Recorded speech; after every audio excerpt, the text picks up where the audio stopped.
Information, they say, is key. And by key, do well to join us every Mondays, Wednesdays, and Fridays, 10 a.m., 1 p.m., and 4 p.m. live on Facebook and on YouTube. We are Cedarwood Luxury Online Radio, Nigeria's first real estate radio.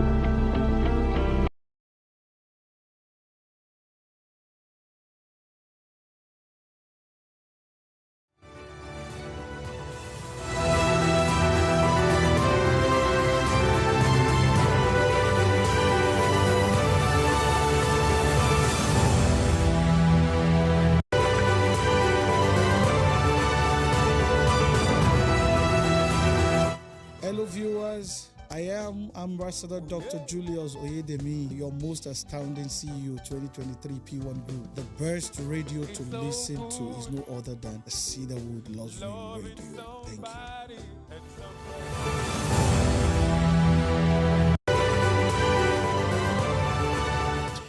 All right, a beautiful Monday morning, Lagos, Nigeria. Good morning to you and yours. Trust you had a wonderful, fantastic weekend. And I hope your Monday morning is going fine as planned. 12 minutes past the hour of time. Welcome to yet another amazing moment right here on Nigeria's first real estate radio, Cedarwood Luxury Online Radio. My name is David, and this is Table Talk. It comes your way every Monday morning by 10 a.m. But because we had a long meeting this morning, and that is the reason why we are coming a few minutes behind the scheduled time. But nevertheless, we are going to have a wonderful time this beautiful Monday morning. Yes, wherever you are, under the very sound of my voice, I would love to hear from you. Let me know where you are watching me live from. Let me know where you can hear me live from. Do well to be a part of the conversation. Like, comment, and share so that everyone around you can be a part of the session. Yes, daily talk. Sorry, what am I saying? So right in front of me is Daily Post, and that was why I had to mix up Daily Post with Table Talk. Table Talk is a program right here on Cedarwood Luxury Online Radio program that comes your way every Monday morning, like I made mention earlier. It's a platform that brings to you the latest happenings, different stories making the rounds. What we do right here on Table Talk every Monday morning is we look into different stories making the rounds. We carefully select a few. We bring them to the fore. We talk about them and also give you the opportunity to talk about them as well. And today is not an exception. Yes, we will begin the show right away with a summary of what Nigerian newspapers are talking about. So if you're ready, I am ready. It is another time to get informed. It's another time to get yourself updated with happenings around the country and also around the world as well. Of course, it's a current affairs program. We talk about recent happenings, recent events, recent everything and anything that has to do with recent occurrence as far as living in Nigeria and living in this world is concerned. So, as usual, I'll begin with a summary of what Nigerian newspapers are talking about this beautiful morning. Do not forget to like, to comment, and to share. Share the live link on Facebook, share the live link on YouTube as well. Put a comment. I'd love to know where you are watching me live from. I would love to know where you are hearing me. Let's take attendance this morning. Let's take attendance this morning.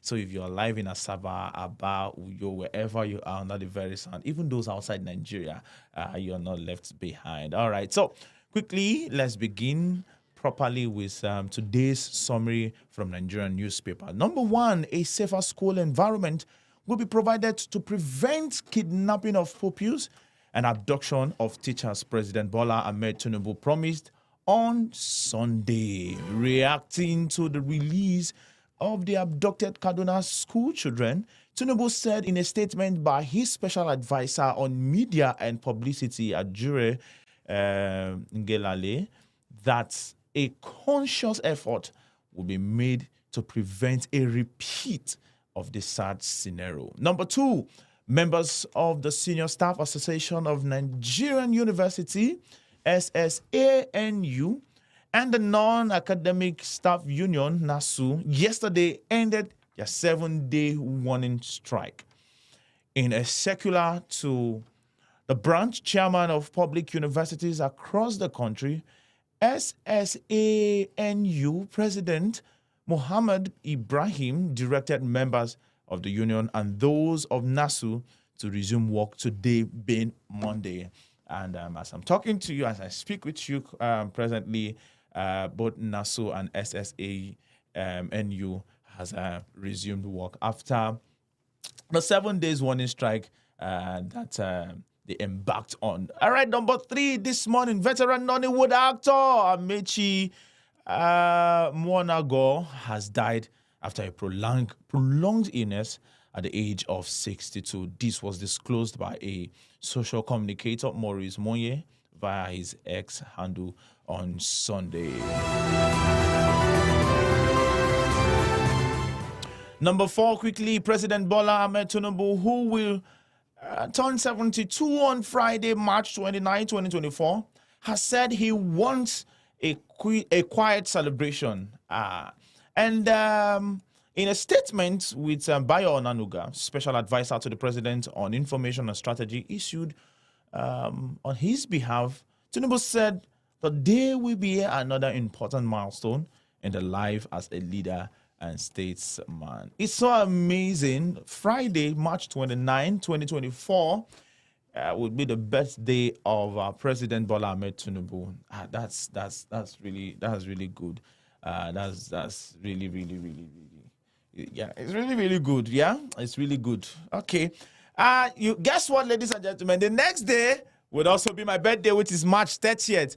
And I've got to discover that we have more numbers of March born than every other month. You can argue with a keypad.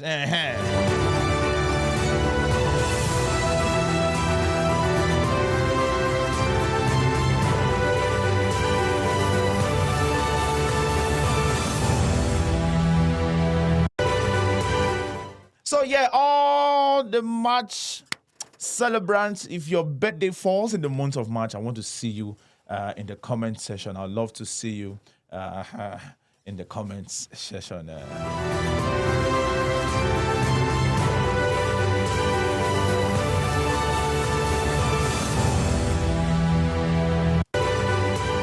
So if your birthday falls in the month of March, I'd love to see you in the comment section. Just comment your date, the particular date that you were born in the month of March. Let's move on quickly to number 5 this morning, which is part of what Nigerian newspapers are talking about this morning. The Police Service Commission (PSC) has demanded sanctions against the commissioners of police in Imo and Delta State over killings of some police officers.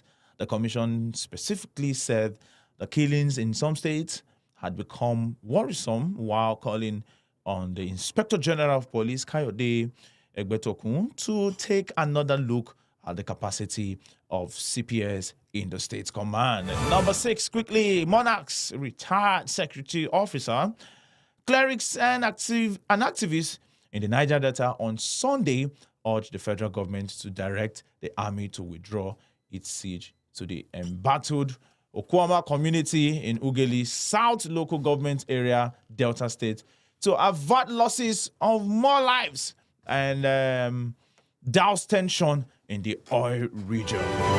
Number 7, operatives of the National Drug Law Enforcement Agency, NDLEA, have in a special operation weekend disrupt criminal activities of a cocaine syndicate in Abuja, with the arrest of 3 leaders of the group.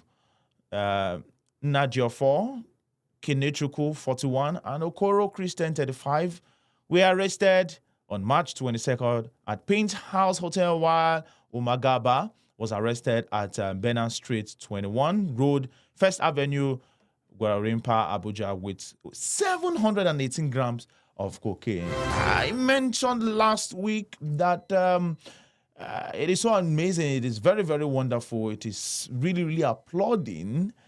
And that NDLEA always appear, always, back to back. They've been in the news literally every week. And it is so amazing that, yes, they are in the news for the good reason. Yes, for good reasons. Yes. It is so amazing. And I want to give this shekere to a shekere for NDLEA. It is so amazing. Every week, NDLEA is always appearing on the news. Every week, on several newspapers, NDLEA is always appearing on the news for good reasons. All right, let's move on to number 8 quickly. A yet to be identified nurse in Okeowa in the Ibejuode, that's Ibejuode area of Ogun State. I was about saying Ijebu-Ode. Oh, Ijebu-Ode. Is Ijebu-Ode now? What am I saying this morning? Yes, a yet to be identified nurse in Okeowa in Ijebu-Ode area of Ogun State is currently on the run after allegedly carrying out an abortion on one Deborah Shokoya. Wow. According to a police source, they said abortion failed, leading to serious bleeding and subsequent hospitalization of the victim. This is such a sad story. It's quite unfortunate. Why would you get pregnant and then want to abort it? If you know you're not ready for pregnancy, then there are preventive measures. There are preventive measures. Let's move on to the next, which is number 9. Several people have reportedly been killed and houses burned following a clash between rival youth in Makang local government area of Plateau State. It was learned that many people were also injured during the clash, said to have started on Saturday night between Torah and Motola youth in the locality and lasted until the early hours of Sunday. And I'll take the very last this morning, and then we segue into the stories that we've selected to talk about this morning. No fewer than 4 people were reportedly trampled to death on Sunday during an attempt to participate in an arms-giving exercise at Shafa Holdings Company PLC on Jos Road in Bauchi State. It was gathered that the incident happened at about 10:20 a.m. when the company was holding its annual Zakat exercise, otherwise known as alms giving, to help the less privileged in the state.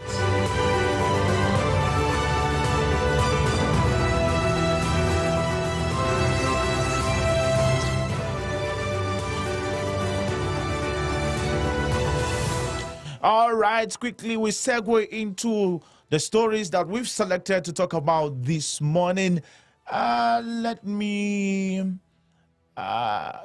you've just joined, this is Cedarwood Luxury Online Radio. We are Nigeria's first real estate radio, and this is Table Talk. What we do right here every Monday morning on Table Talk is we bring to you the latest stories and happenings around the country and around the world as well.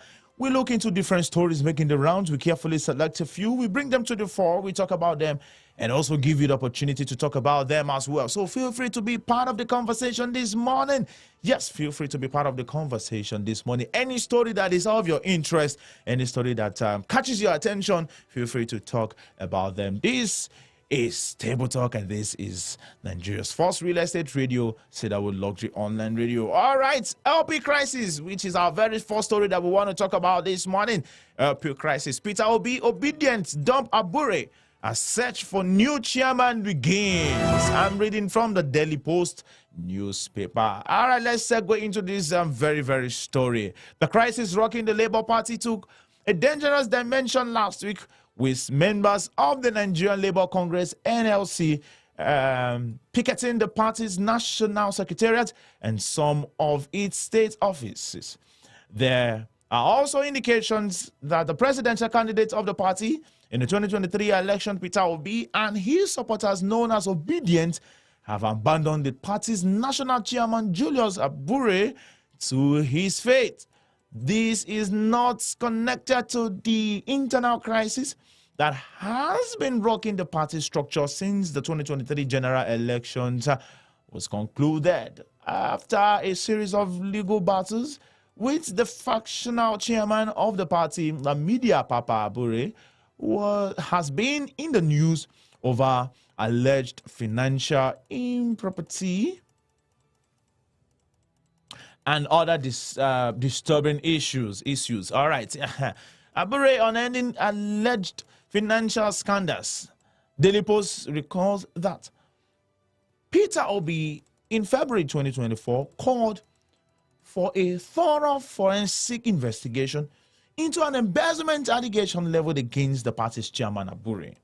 Now, the call by the former Anambra governor, was in response to allegations earlier made by Oluchi Okpara, the national treasurer, the national treasurer of the party, accusing Abure of allegedly misappropriating 3.5 billion. Somebody say billion naira. Now, Okpara also alleged that the Abure-led National Working Committee, the NWC, was working hand in hand with the Edo State governor and the opposition People's Democratic Party, PDP, ahead of the September 2024 governorship polls. Similarly, in a letter signed by comrades Titus Amber and Chris Uyot, the chairman and the secretary of NFC Political Commission, the party expressed concerns over recurrent scandals and pending cases of fraud.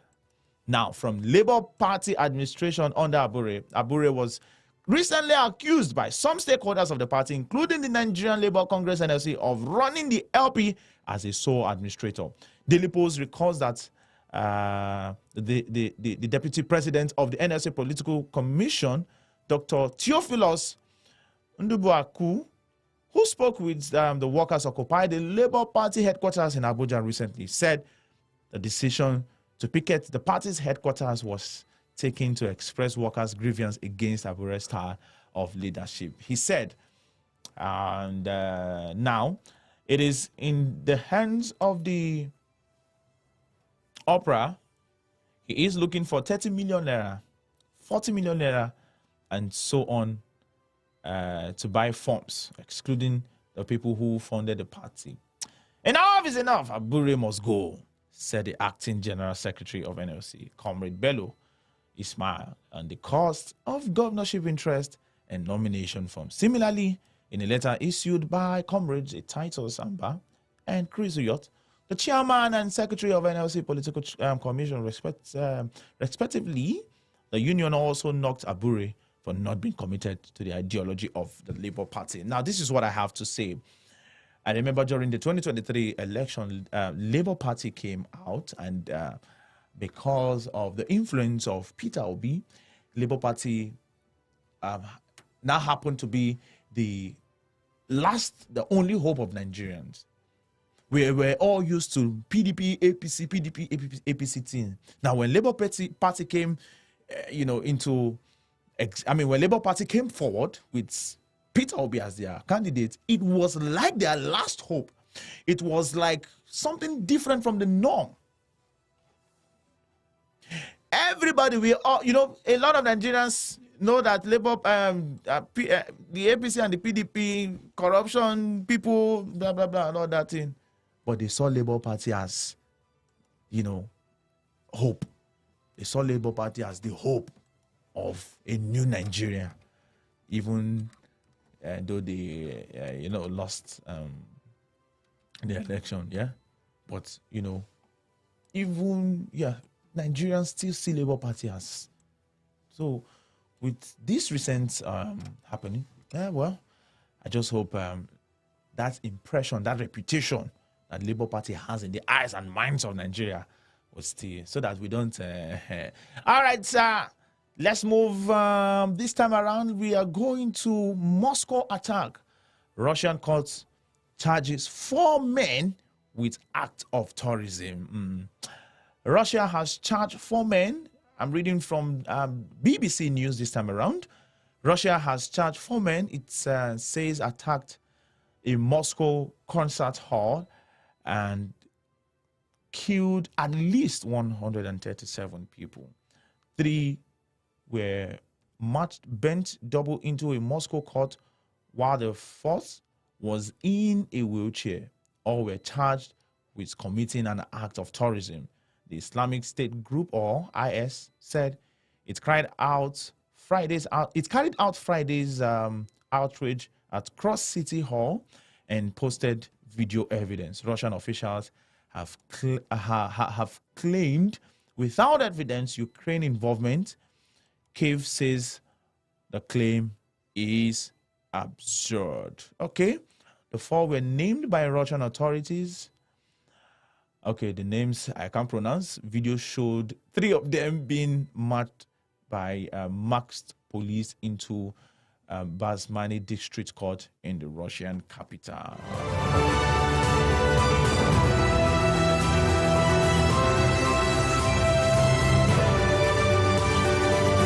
All right, I'll take this one. Indomie, Mia Shahil laments drop in patronage as price skyrockets. How much is Indomie in your area? How much was it and how much is it now? So talk to me. Yeah. Tea makers, popularly known as Maishai, say their business is witnessing low patronage, especially for Indomie noodles, as the price of the commodity continues to increase rapidly. All right. How much is Indomie in your area now? It is quite unfortunate that we have increase in price and all that thing. That is but all the same, this is the point. I would have to end the show at this very moment. For some reasons best known to me, I have to end the show at this very moment. Don't worry, we'll be back again by 1 p.m. Thank you very much, everyone. Let's keep the conversation going. Even after the end of this session. See you again by 1 p.m.